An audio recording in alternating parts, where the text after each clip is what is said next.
기후위기 시대 농업용 저수지의 위험성을 연속 보도하고 있습니다.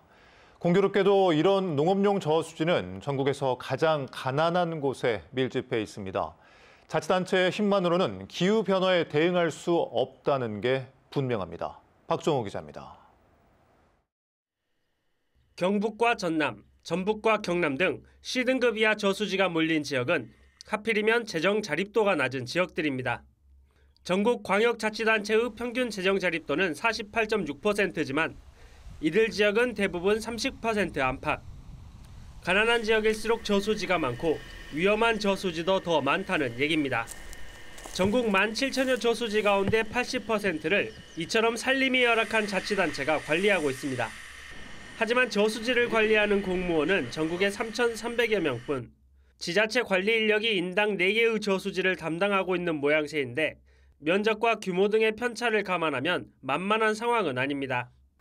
그나마도 재난 상황에 감당해야 할 책임이 크다는 인식 때문에 농업시설관리부서는 기피부서가 된 지 오래입니다. 실질적으로 좀 어렵죠. 혼자 하기에서. 현장을 다 직접 보고 막 해야 되는데 다른 가중적인 업무들이 있다 보니까. 육안 관찰에 의존하는 저수지 안전진단 방식에 대한 고민도 큽니다. 집안 침하나 내부 균열 같은 구조적 약점을 실시간으로 파악하기가 어렵고 결국 비가 오기 전 구조적 손상이 겉으로 드러난 이후에야 문제가 인식되는 구조라는 겁니다. 이런 시설이 도시에 있었다면 저는 이걸 이렇게 그냥 두지는 않았을 거라고 봐요. 그런데 이게 농촌 지역에 그것도 인구가 드문 곳에 많은 시설들이 있다 보니까 오히려 점검을 하는 데서 소홀한 측면이 없지 않아 있고. 농어촌공사가 저수지 내부 강도를 측정하는 기술을 개발 중이지만 상용화까지는 더 시간이 필요한 상황. 결국 농업용 저수지의 안전은 운에 맡겨야 하는 수준에 내몰리고 있습니다. 미리 이제 저수지 관리자가 수시로 관찰을 하면서 이상 유무를 얘기해주죠. 주기적으로 점검을 하게 돼 있습니다. 농어촌공사와 자치단체가 지난 10년간 저수지 개보수에 들인 예산은 2조 7천여 원.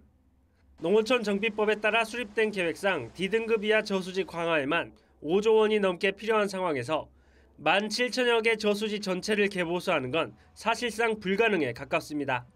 그럼에도 불구하고 예산의 문제나 단순히 농촌에 국한된 문제로 인식해서는 안 된다는 지적이 나오고 있습니다.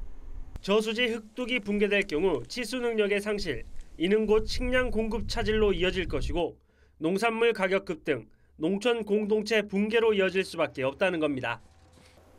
농업-농촌 정책이 정치권에서 우선순위를 갖도록 식량 안보라는 국가적 프레임으로 농업-농촌 의제를 전환할 필요가 있어 보입니다.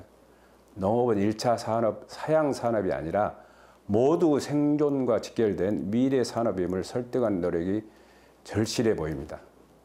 국가의 식량 안보와 기후재난 대응 전략 차원에서 국가 주도의 농업용 저수지 관리 대책이 시급합니다. MBC 뉴스 박종호입니다.